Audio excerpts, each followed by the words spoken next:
I am unsure if it's considered the most important rule in sports writing, but it definitely ranks high on the list. In this video, I will read the NFL news sourced from the Seattle Times website and provide a conclusion of the news. The rule states that no one, including the general manager, coach, or journalist, can determine if a draft was successful until the players have actually played a game. Like grading a trade or a hire, it can take months at minimum, usually years, to know if it was the right move. There have been numerous instances where high draft picks have failed to live up to expectations, while late-round picks have exceeded them, and undrafted free agents have risen to stardom. But and this column might very well end up on the freezing cold takes account on X. One day Michael Penix Jr. is feeling more and more like a future NFL starter, maybe even a standout. Not too long ago, the quarterback from Washington was considered one of the most divisive players in the draft. His polarizing status did not stem from his personality, as few found fault with that, but rather from concerns about his injury record and throwing technique,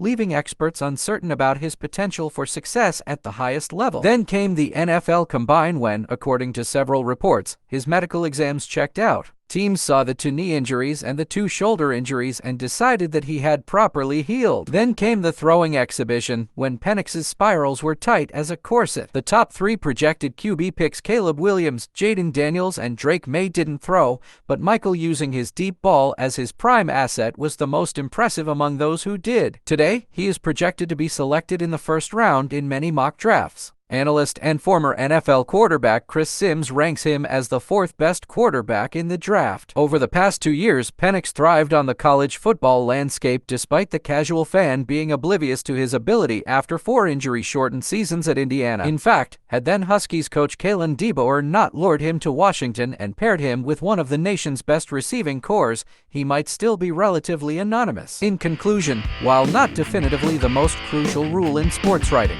the principle that a draft's success cannot be accurately determined until players have actually competed in games carries significant weight. Just as assessing trades or hires requires time for evaluation, determining the success of a draft decision can take months, maybe even years. History has shown cases where high draft picks fell short of expectations, while late-round picks and undrafted players achieved stardom.